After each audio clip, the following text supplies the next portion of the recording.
Alright, when I'm making this, I will put in what amount of squash that I want, and then I will just lightly level it down. Not smash it, but just level it down.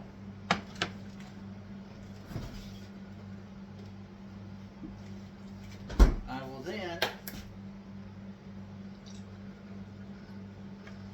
put in just enough milk so that it's right even with it.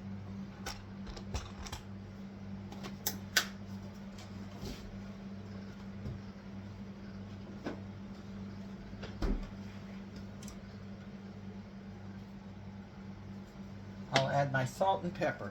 I do not use a lot of salt in this because I'm going to put saltine crackers, but I do like it heavy on the pepper. Again, you're going to have to do the amount of spices to your own taste.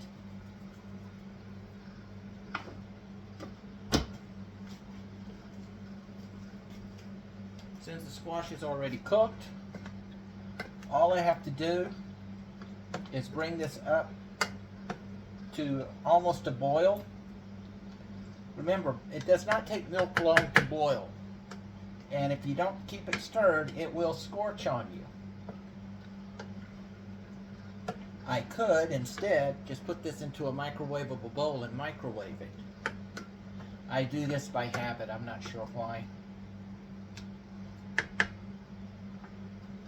And that's it, squash soup.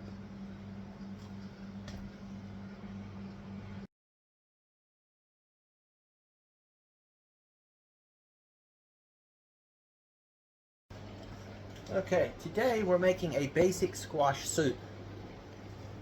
And you may notice I do use my pressure cooker a lot. I have different sized ones. One, it saves energy. It takes less to keep heated while cooking. Two, it uses less water, so it's more water conservative and eco-friendly. And three, I can just better regulate the cooking of what I'm doing depending on what it is. First, we're going to put our little liner in. I really like that little liner. And second, we're going to heat our water with our water heater. Again, this will conserve more electricity.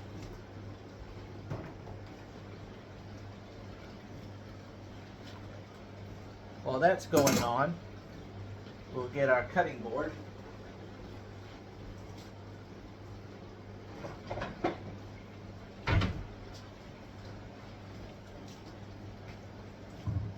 Now, you have a lot of different kinds of squash. Spaghetti squash. The Germans call this a gelb zucchini, and this a grüne zucchini. We call this a zucchini and a yellow squash, okay? We've got round ones, we've got speckled ones, we've got small yellow ones. The one thing about these, no matter what you're using, if you go to cut it and the rind is really thick and really hard, it's not good for soup. Normally I'd grind this up and put it in with the fish food or with the worm food or whatever, because it simply will not cook down well. It should just easily slice. We're going to have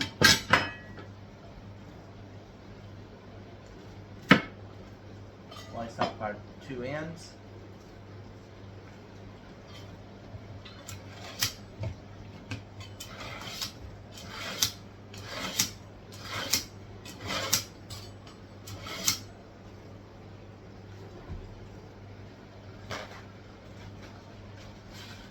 As I was about to say,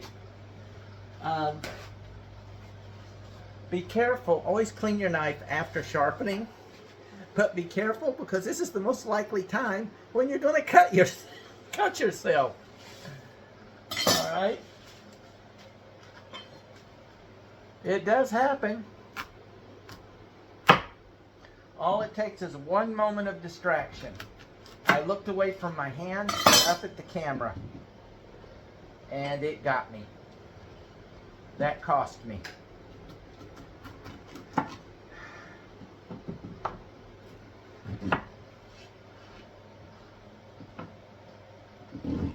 It wasn't too deep, but definitely I knew by the time I felt it I was already cut. I keep sharp knives. What we want to do with these is cut them into just little small sections. Okay?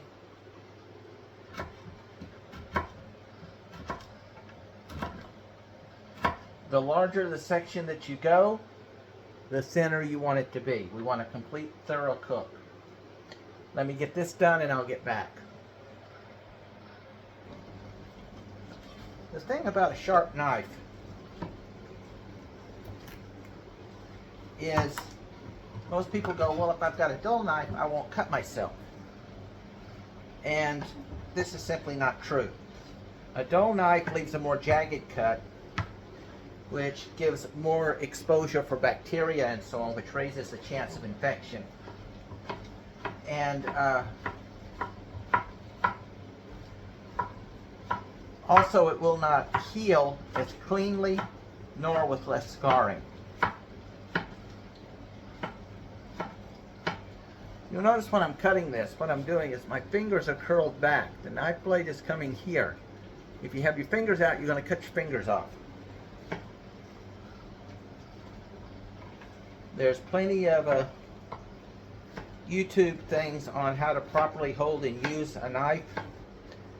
I suggest if you're not familiar with it, that you look them up. But always a sharp blade is typically much better than a dull or jagged blade when it comes to if you cut yourself.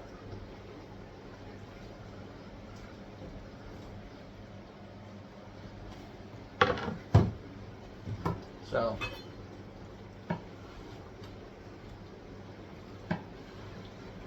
that's just simply a point of why, and mind you, I cut myself, but fortunately it wasn't as bad as when I put the knife all the way into my hand here. That was a couple of weeks ago. It was a sharp knife, split through here. The knife blade went all the way down to the bone back here, this whole section. But you can hardly tell any scarring because it was a sharp blade. The tech that worked on it, when they cleaned it out, said it was an extremely clean cut. Fortunately, I missed all the tendons and everything. I was not cooking, I was doing something totally different, a different do-it-yourself project. And my hand twitched, spasmed, and instead of pushing down, my hand spasmed and rammed the blade right in through my hand. Always work with a sharp knife. I think also if you're aware that your knife is sharp, you'll be a lot more careful. It's still going to happen. A kitchen is a dangerous place, people.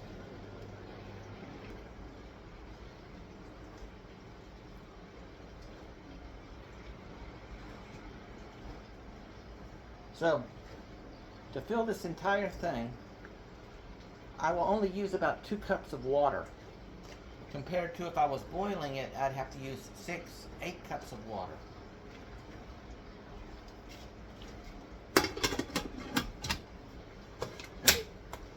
Again, you're using a pressure cooker. Be careful.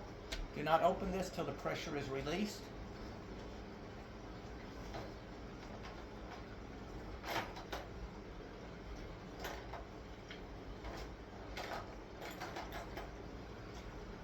Pressure cookers come with different valves. Again, read your equipment. Be sure that you're using the correct valve for what you're doing.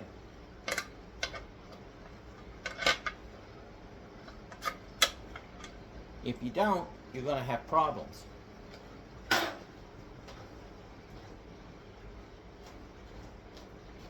So, we're going to raise this to a 3. I already preheated the water in the water heater, so I saved electricity there. Once I start getting a pressure here, then I will lower this from a 3 to a 1 or a 1.5. And then it will sit and slowly pressure cook for about an hour. You could do this boiling it. A small amount takes 5-10 minutes. But this, I am prepping it for winter storage in the freezer as an initial starter mix, and I'll use it for different recipes. But once this is done, we're going to go cover the basic squash recipe that I do for squash soup. So now I will let this cool down, and then it will go into quart Ziploc bags to go into the freezer as the base for the soup mix. Once I've got those packed, I'll save some out and show you how I do the actual soup itself.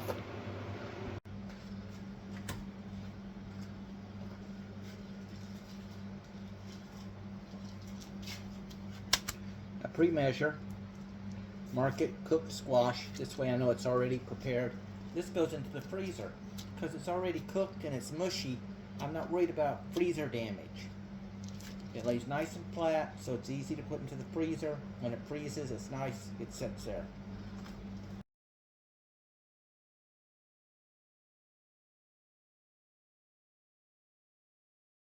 So I had to do 2 pressure cookers of this to get all of it done. And the water that was here when I did the first load, I put it back in and used the same water to pressure cook the second load. That added more moisture from this into here. This is everything from the first and second load, the water.